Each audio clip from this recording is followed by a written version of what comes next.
Pernah nggak sih kalian merasa sangat lelah dengan kebisingan dunia modern, HP yang terus berdering, tagihan yang menumpuk, dan perasaan terjebak dalam perlombaan tikus yang tidak ada ujungnya?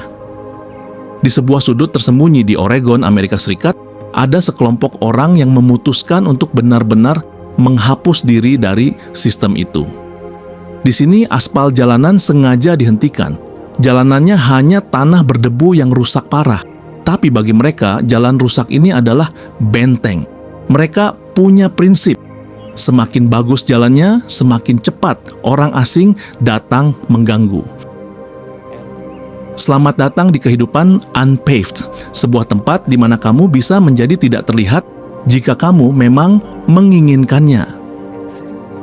Subjek pertama kita adalah Buzz. Dia tinggal di sebuah bus sekolah tua yang sudah disulap menjadi rumah permanen.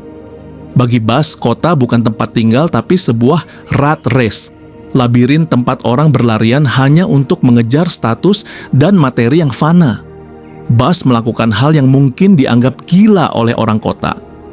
Dia hidup tanpa kartu kredit dan lepas dari seluruh jaringan listrik negara.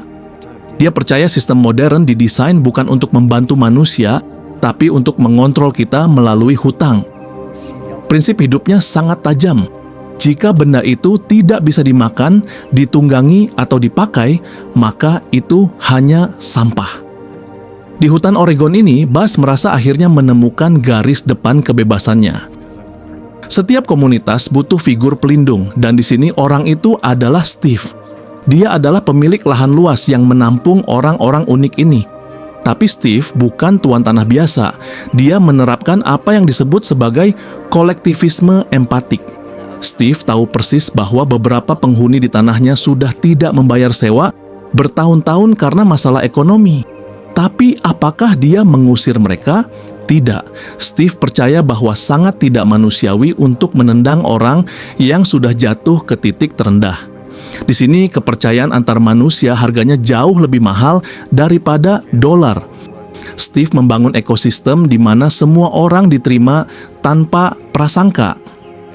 Hidup di hutan tidak selamanya damai. Alam itu keras dan tidak kenal ampun. Disinilah peran Amber menjadi sangat vital.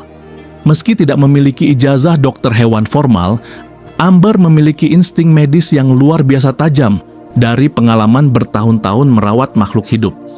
Pernah ada momen krusial saat seekor biri-biri terluka parah.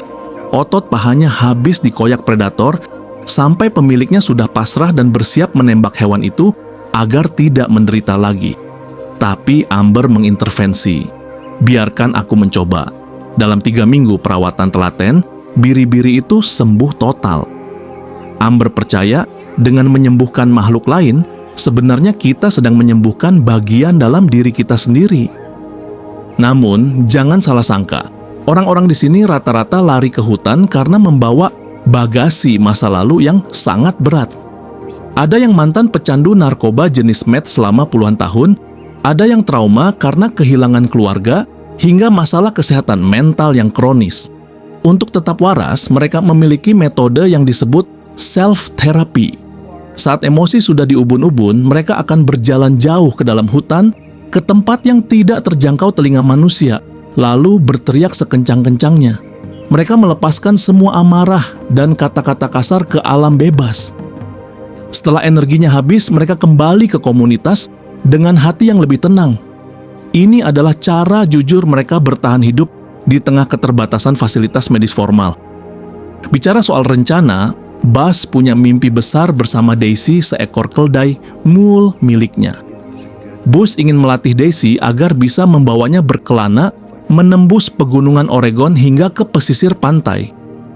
Tapi melatih keledai jauh lebih sulit daripada yang dibayangkan. Hewan ini punya kepala yang sangat keras.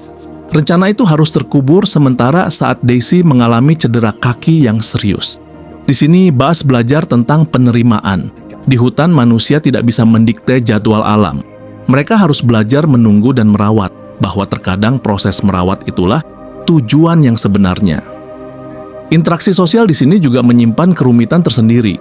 Hubungan antara Steve dan Amber sempat sangat dekat, namun akhirnya hancur karena masalah kepercayaan. Di dunia modern, kita bisa dengan mudah pindah kota atau memblokir kontak. Tapi di sini, ruang gerak sangat terbatas. Amber terpaksa berpindah posisi hunian agar Steve tidak perlu melihat masa lalunya setiap waktu. Namun mereka tetap harus bekerja sama demi kelangsungan hidup harian.